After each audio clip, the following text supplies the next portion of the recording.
ఓం సద్గురు పరబ్రహ్మణే నమః. మహావాక్యాల్లో నిన్న రెండవ వాక్యమైన అహం బ్రహ్మాస్మి వాక్యాన్ని కొంతవరకు తెలుసుకున్నాం. దానికి అధికారి ఎవరో కూడా చెప్పారు. ఈరోజు ఏం చెప్తున్నారో తెలుసుకున్నాం. బ్రహ్మ శ్లోకం.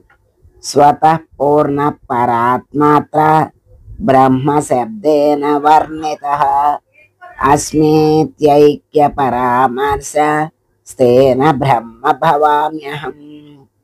ఇప్పుడు స్వాభావికంగా దేశము, కాలము, వస్తు పరిచ్ఛేదం రహితమైనటువంటి పరమాత్మే ఈ వాక్యంలో బ్రహ్మ శబ్దం చేత చెప్పబడుతున్నాడు.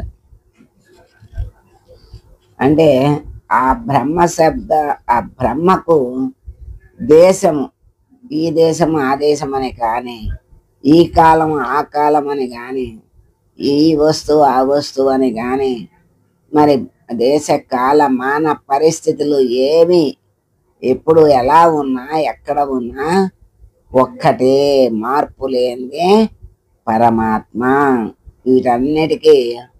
వీటన్నిటి రహితం. అంటే ఇవన్నీ ఆయనకు లేవు. దేశ కాలమాన పరిస్థితులు ఏమీ ఆయనకు లేవు. అటువంటి పరమాత్మ అన్నమాట. ఆ పరమాత్మనే ఈ వాక్యంలో బ్రహ్మ శబ్దంతో చెప్తున్నారు. అంటే బ్రహ్మ అనే, బ్రహ్మ అంటే పరబ్రహ్మ అనే అర్థం. అంటే మరి అన్ని ఉపాధులు ఉన్నాయి ఆయన సృష్టిలో. అనేక అనేక అనేక లక్షల కోట్ల రూపాలు ఉన్నాయి, ఉపాధులు ఉన్నాయి. అన్నిట్లోనూ అంతఃకరణలు ఉన్నాయి. ఆ అంతఃకరణల ద్వారా ఏ విధంగా వ్యక్తమవుతున్నాడు అంటే నేనుగా వ్యక్తమవుతున్నాడు. మనం చాలాసార్లు తెలుసుకున్నాం, తెలియజేస్తున్నారు. ఆ నేను అనే దానికి మార్పు లేదు. అదే పరమాత్మ అనేటువంటి జ్ఞానం కలిగితే మరి అజ్ఞాని నేనంటాడు, జ్ఞాని నేననే అంటాడు. నేనుకి మార్పు లేదు. జ్ఞానికి అజ్ఞానికి ఉన్న భావంలో మార్పు ఉంది. అజ్ఞాని నేనుగా భావించి మాట్లాడతాడు. అంటే శరీరమే నేను అనే భావనతో మాట్లాడతాడు. జ్ఞాని ఆత్మయే నేను అనే భావంతో మాట్లాడతాడు. మాట్లాడేది ఇద్దరూ ఒకటే. నేను చేస్తున్నాను, నేను చేస్తున్నాను, నేను చేశాను, నేను చేస్తాను. ప్రతిదానికి నేను అనేది ముందు వస్తుంది, తర్వాత ఆ క్రియ కర్మ ఏదైనా కానీ వస్తుంది. నేను అనేది లేకుండా ఏ వాక్యము జీవుడికి, మానవుడికి పరిపూర్ణం కాదు. నేను అని చెప్పకుండా వాక్యం చెప్తే అది అసంపూర్ణంగానే ఉంటుంది, సంపూర్ణమవుతుంది. అయితే మరి అటువంటి నేను అనేది మార్పు లేనిది. అదే పరమాత్మ, అదే బ్రహ్మము అని తెలుసుకోవాలి అంటే ఎంతో విచారణ చెయ్యాలి, సాధన చెయ్యాలి. అప్పుడే తెలుస్తుంది. ఇప్పుడు నేను అంటాను, ప్రతి ఒక్కళ్ళు నేను అంటారు. ఇప్పుడు నేను అనే దానికి మార్పు ఉంటే మరి నేను అన్నప్పుడు నువ్వు నేను అనకూడదు కదా, వేరే అనాలి. కానీ నువ్వు వేరే నేనే అంటావు. ప్రతి మనిషి నేననే చెప్తాడు. ఆ నేనుకి మార్పు లేదు. ఆ నేను ఎక్కడ ఉంది, ఎలా ఉంది అంటే మనలో చైతన్య స్వరూపంగా పరమాత్మ ఉండి ఈ మేనుని నడిపిస్తున్నాడు. అదే తెలుసుకోవలసిన అసలైన విషయం. మరి అంతటా వ్యాపించి ఉంది చైతన్యం. ఆయన యొక్క చైతన్యం అంతటా వ్యాపించి ఉంది. ఆయన చైతన్యం లేని వస్తువు ఉండదు, జీవి ఉండదు. అయిపోయినట్టే, లేనట్టే. ఆయన చైతన్యం ఉంటేనే అక్కడ ఉనికి అనేది ఉంటుంది వస్తువుకి. జీవుడైనా అక్కడ కనపడతాడు, లేకపోతే ఇంకక్కడ కనపడే పరిస్థితే లేదు. ఆ వ్యాపక చైతన్యం అంతటిలో నేను అని చెప్పబడే ఆ చైతన్యం ఏదైతే ఉందో అదే బ్రహ్మం. అంటే ఇక్కడ బ్రహ్మ అంటే త్రిమూర్తుల్లో బ్రహ్మని కాదు. ఆ త్రిమూర్తులను సృష్టించింది కూడా పరబ్రహ్మమే. కాకపోతే ఇక్కడ మనకి బ్రహ్మ అని చెప్తున్నాడు. అయితే మరి ఇక్కడ అన్ని ఉపాధులు ఉన్నాయి కదా, మరి అందరికీ అంతఃకరణలు ఉన్నాయి.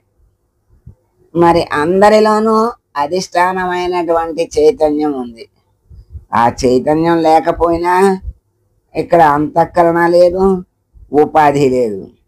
ఉపాధి లేకపోయినా నేనని చెప్పేటువంటి స్థితి లేదు. ఉపాధి ఉండాలి, అంతఃకరణ ఉండాలి, అధిష్టాన చైతన్యం ఉండాలి. ఇవన్నీ కలిపి బ్రహ్మకి వాచ్యార్థము అన్నారు. అంటే చెప్పుకోవటానికి మరి బ్రహ్మ అని వాచ్యార్థంగా చెప్పుకుంటున్నారు. ఇప్పుడు ప్రతిబింబం ఉండాలి అంటే అద్దము ఉండాలి, సూర్యుడు ఉండాలి. ప్రతిబింబం చూడాలి అంటే ప్రతిబింబము ఉండాలి. అద్దము లేకపోయినా ప్రతిబింబం లేదు, సూర్యుడు లేకపోయినా ప్రతిబింబం లేదు.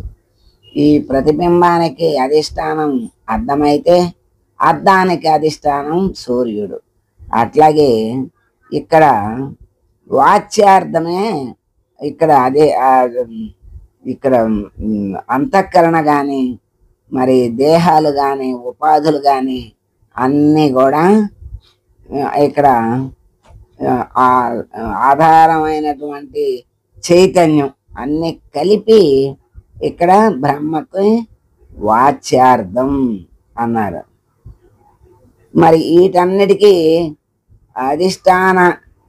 ఈ అధిష్టాన చైతన్యానికి కూడా అధిష్టానమైనటువంటి అసలైన చైతన్యము లక్ష్యార్థము అన్నాడు.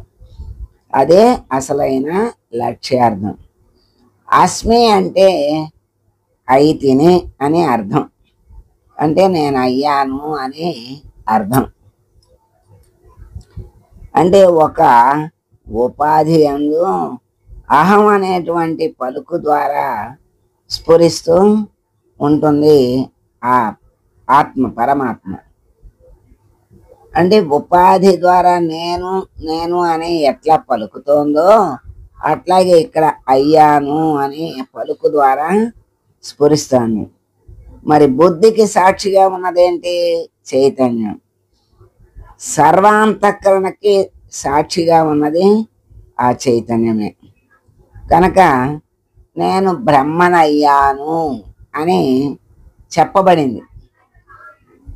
ఈ అంటే అధిష్టాన చైతన్యము, అంతఃకరణ, ఉపాధి కలిసి నేను బ్రహ్మనయ్యాను అని చెప్పబడింది. అయ్యాను అని ఒక క్రియాపదం వాడటం చేత అప్పుడు అంతకుముందు ఏమవుతుంది? అంతకుముందు ఏమిటి? నేను బ్రహ్మను కాను అని అర్థమవుతుంది కదా.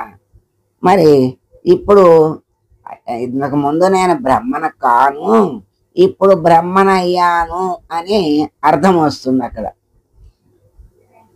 మరి ఇదివరకు బ్రహ్మ కాదా అంటే బ్రహ్మ పదార్థమే. ఇప్పుడు కొత్తగా అయ్యాడా బ్రహ్మ అంటే కాదు.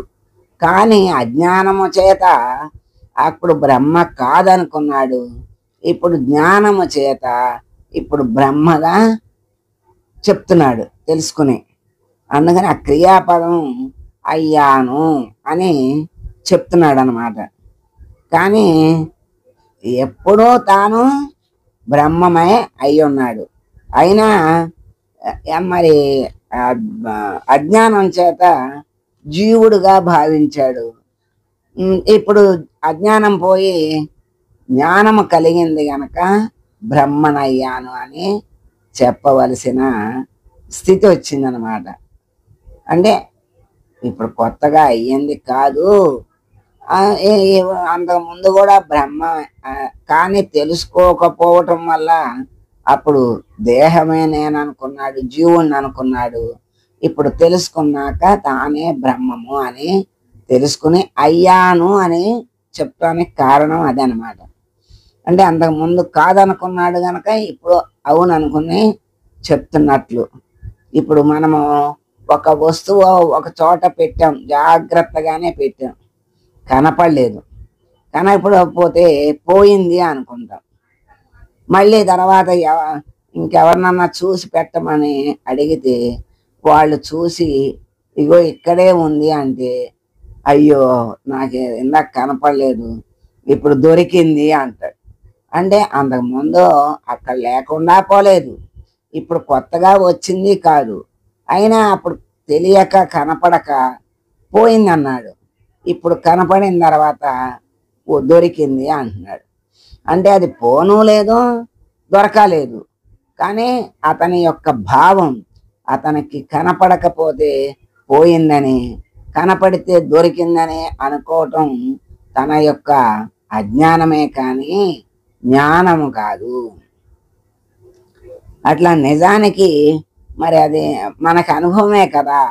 ఇది ఎప్పుడూ మనకి జీవితంలో ఈ సంఘటనలు అందరికీ జరుగుతూనే ఉంటాయి.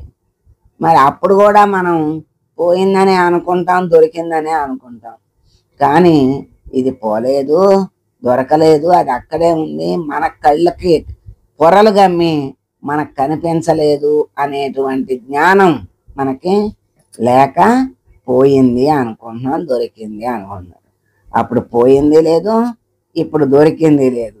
ఇటువంటి ఉదాహరణల ద్వారా మనకి బాగా అర్థమవుతుందని ఇలాంటి ఉదాహరణలు మనకి తెలియజేస్తూ ఉన్నారు. అంటే పోయిందనే భావం ఉండటం వల్ల దొరికిందనే మాట చెప్పవలసి వచ్చింది.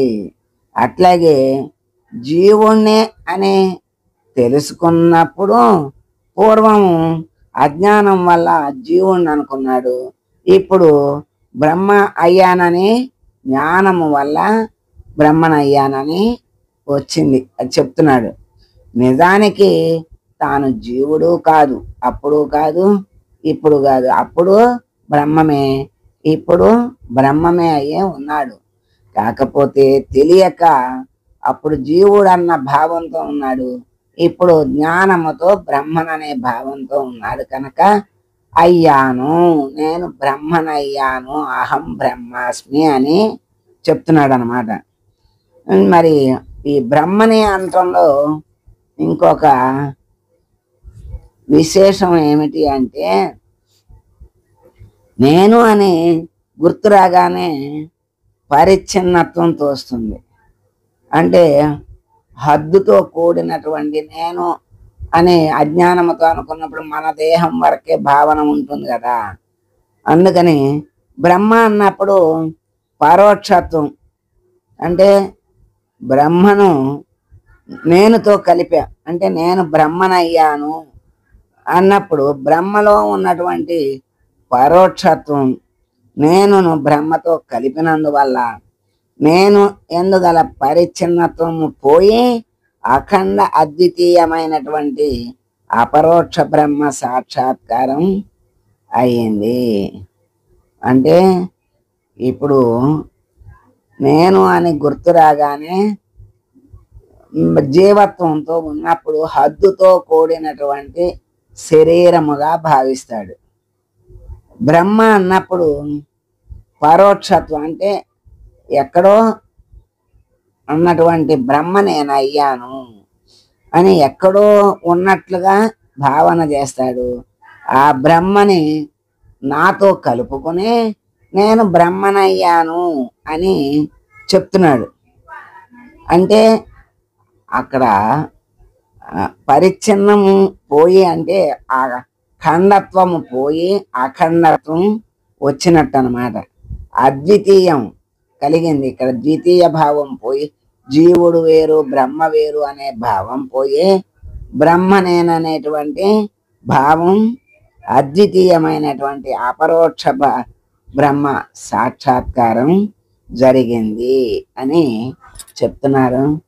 ఈరోజు ఇంతవరకు తెలుసుకున్నాం. రేపు ఇంకా మనకి ఇంకా దృఢంగా తెలియటానికి రేపు చెప్పేది మనం తెలుసుకుందాం. మంగళం గురుదేవాయ మహనీయ గుణాత్మనే సర్వలోక శరణ్యాయ సాధురూపాయ మంగళం. ఓ